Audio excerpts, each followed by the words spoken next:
The next speaker is Alice Bacon.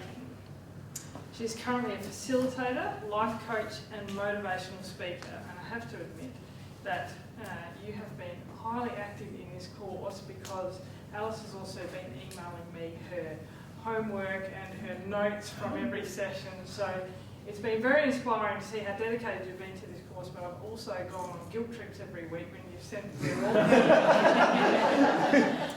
had a little trouble keeping up with it. Alice writes all over herself.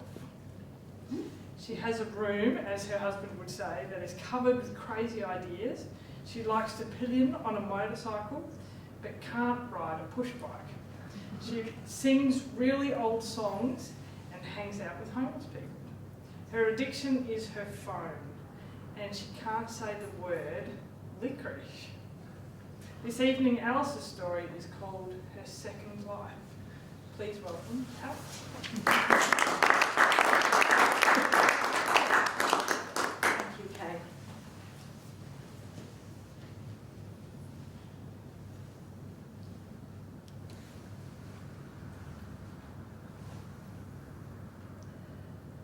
Have you ever had a sliding door moment? Have you ever found yourself at a T-junction?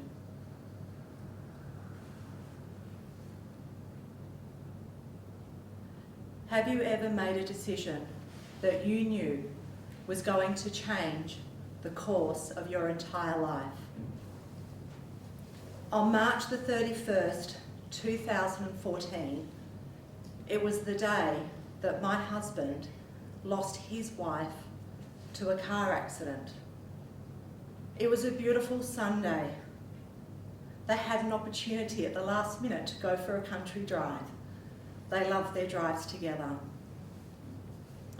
As they drove through the hills, her husband dared her to stand through the sunroof to feel the sun and the wind through her hair. They quite often joked and loved each other's company. They stopped for lunch at an old country pub. She noticed that her husband only had one beer instead of two.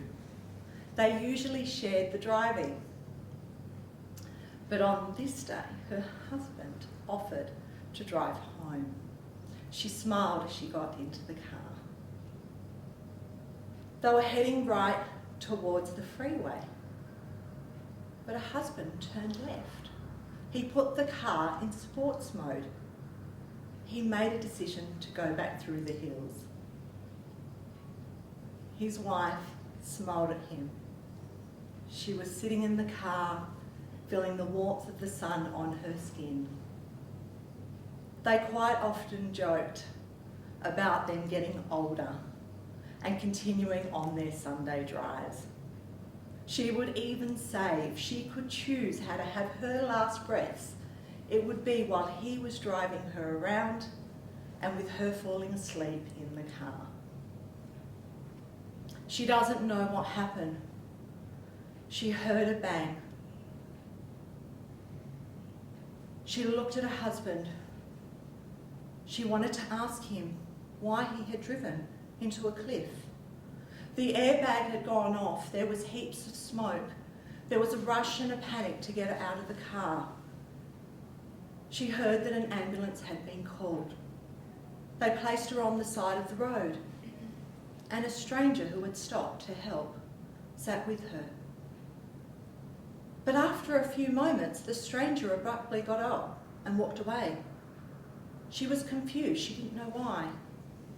She was later to find out that the stranger was somebody that she worked with and said hello to every day, but she didn't recognise her. In the ambulance, she proudly looked at her husband. He was talking to the driver. He was so calm. He was so collective. She knew in that moment that if something was to happen to her, that both her husband and their daughter would be all right. She was slipping in and out of consciousness. She honestly believed it was her time to go. She felt the most incredible and profound peace that she had ever experienced. She started to reflect how much she had loved her life and how she had absolutely no regrets and there was nothing else she'd want to do. Her recovery after the accident was slow. She spent the most of the next 6 months in a dark room and alone. She eventually returned back to work 8 months later, to a job that she loved and was very passionate about. She had a very successful career. At home, they thought she was going crazy. She thought she was going mad. She would look out in the window and she'd look at the sky and she'd say to her husband, "It's not a sky, it's a dome." She was losing all sense of reality.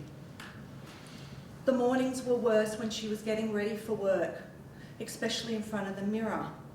She'd find that she was locked in thoughts and she would start screaming at herself to stop. She couldn't do the one thing that the doctor asked her to do, and that was to stop her thinking. The only thing that would bring her peace and calm was a passage she had up on her wall by Eckhart Tolle from his book, A New Earth. And it reads that the present moment is always small, in the sense that it's always simple, but concealed within it lies the greatest power. And like the atom, it is one of the smallest things, but in it is enormous power. Only when I align myself to the present moment do I have access to this power, or it may be true to say it then has access through me to the world. Jesus was referring to this power when he said, "It is not I, but the Father who does the work, and I of myself can do nothing."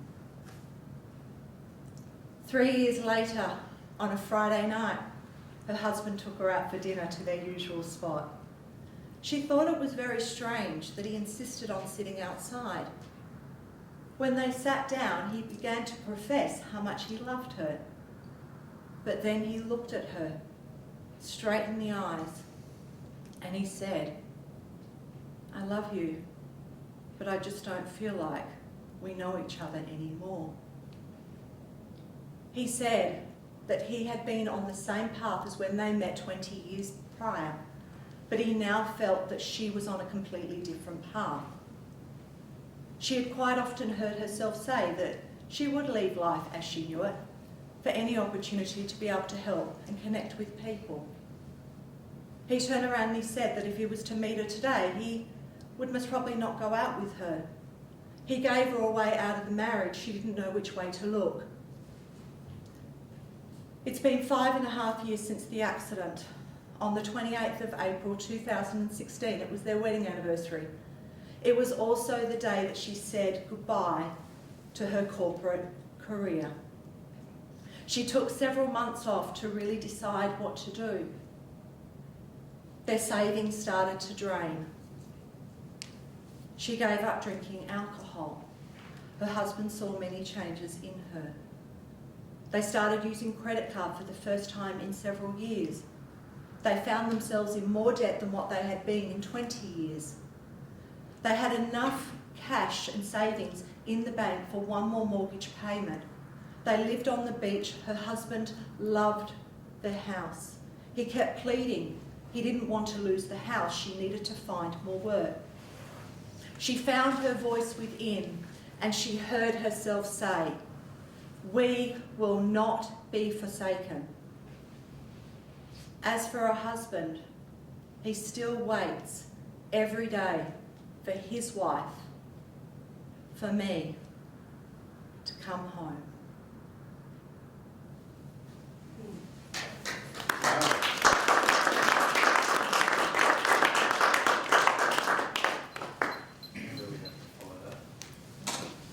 Quite a powerful story. Thank you, Alice, for sharing that in a very reflective and engaging way. And I shouldn't say any more describing words because that is your job now on your forms.